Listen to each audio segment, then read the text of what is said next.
G'day everyone, welcome back to the channel. In today's Zwift racing we have ZRacing's 4x4. This is stage 1 rolling Highlands, which I'll be doing about 2 laps of this course, which is 23 kilometers and roughly 183 meters of elevation gain.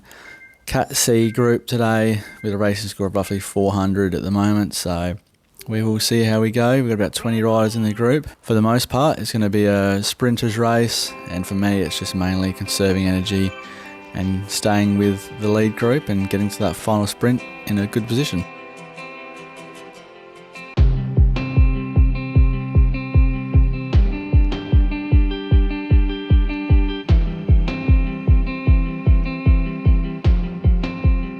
So thankfully the lead-in actually ended up being pretty easy, so it was almost a downhill run, so there wasn't any breakaways. No one tried to do anything too silly and split the group. But for me it was just conserving energy, and as you can see I only did 200 watts by the end of this lead-in, so it was pretty easy lead-in. And now we're coming up to basically the start finish line, so uphill punch here for about a K&a-half, if not even that, maybe about a K. So yeah, it's just mainly sticking with the front group, making sure no one does break away, and if they do, I am there to make sure if anyone does try and catch that, I can stick with them and just keep conserving that energy ready for that final lap. So we will be doing 2 laps of this course today, as I mentioned, so let's sort of see how this first lap plays out.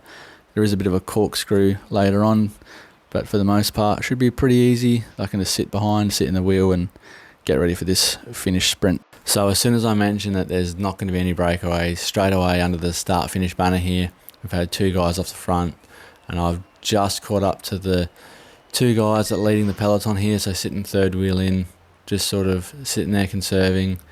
We'll get them on the downhill here, so I'm not overly fussed, but yeah, just keeping an eye, just to make sure that no groups get away. Single riders we can probably chase them down, but groups, yeah, we definitely don't want to be letting them get away, because my chance of win will rapidly disappear if they break away and keep away.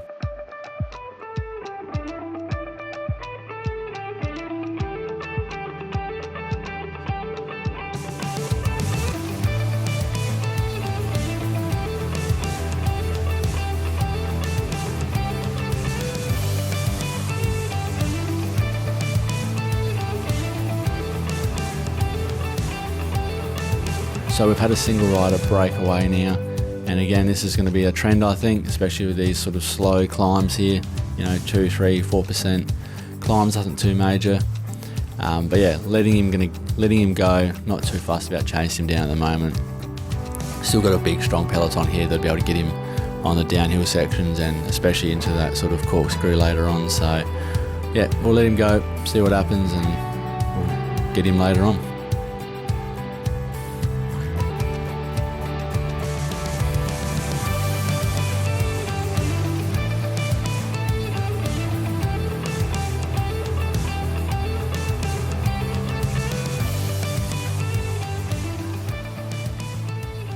And that's where I mentioned that, we're not too fussed about chasing him. We'll let the guys off the front do the work. And as I mentioned, that let the peloton catch him, and that's what's happened. He got away a few 3-4 seconds and didn't take too long, and we've already caught back up to him, and now we're getting ready to come down in this corkscrew where, again, another guy has tried to break away. But I thought this time I might try and just sort of roll through just a bit more, open up the legs a little bit and sort of see what happens, see if there's going to be any attacks through the corkscrew at the end of the next lap here. So I thought I'll just give it a bit of a punch and see sort of how legs are feeling, and then just sit back in the wheel and cruise it around to finish this first lap. So as I've crested the top here, a few riders have gone off the front again, and again I'm not too fast, I'll be able to get them on this downhill bit, but it did actually split the pack a little bit. So I think a few people at the back were hoping to take it a bit easier and not sort of roll through up that corkscrew as quick as what they probably should have. But yeah, it didn't take them long, and they closed back in anyway, so then we became back to that sort of 20 strong group. And as I mentioned before, this is probably the 4th or 5th time now that yeah, someone's tried to just break away by themselves. This guy I think gets out a bit further, so we'll sort of see how this one plays out. But again, yeah, letting the peloton do the work. We're starting the second lap now, so we'll go sort of get through this, get into the corkscrew and sort of find out where exactly he's at, and if someone's decided to chase him down, which there is sort of someone looking at chasing him down, but we'll sort of see how it goes there.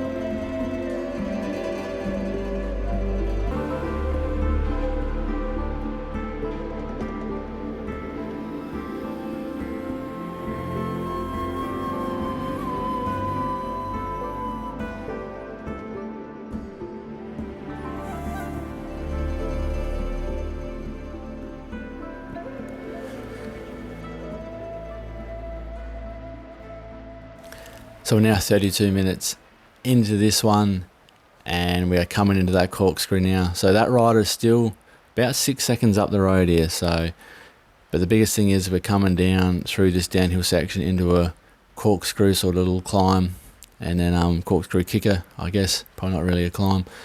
And then yeah, we'll sort of see where he is, but I'm not going to overly push this one like I did last time. I'm just going to stay in the group and let the draft and all that sort of just drag me up the top there. Because I wouldn't be too surprised if we don't catch him here. We should be able to catch him coming out of it, going down again, because he's, yeah, not too far away now.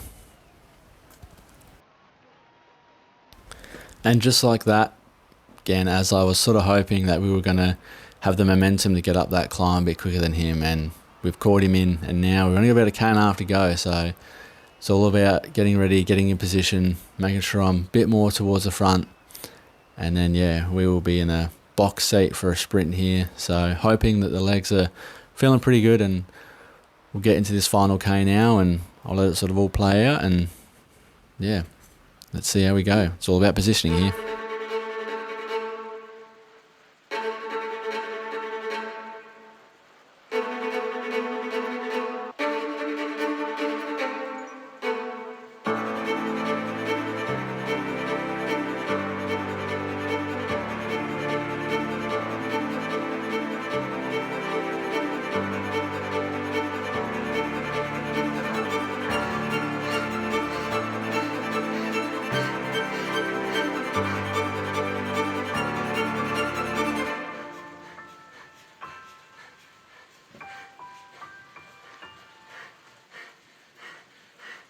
So as we're coming to the finish line now, I am absolutely stoked that I even had time to sit up and have a quick little celebration there. So played out exactly how I wanted this race to. So absolutely thrilled with that massive final sort of minute on the bike there. So I did, I think, 5, 15, 30 and minute PBs watts wise. So bringing up the results page now, obviously I got the win by about 3 and a bit seconds there over second place, and then third was just a little bit further back than that. So the rest of the field wasn't too bad, but yeah, that final sprint definitely put a massive gap on the field. I was surprised I sort of got 3 to 4 seconds in the end there. So obviously thrilled with that. And then as we sort of roll over to the next page here, I'll show you the PBs that I got. So looking at the 5 second interval there, we got 14 watts per kilo, 15 seconds, 11.7 watts per kilo, then 30 and minute also PBs as well. So yeah, really happy with how that went. That final sprint played out perfectly how I wanted to. So I think stage 2 will be the same again. So we'll see how it goes. We'll catch you next time.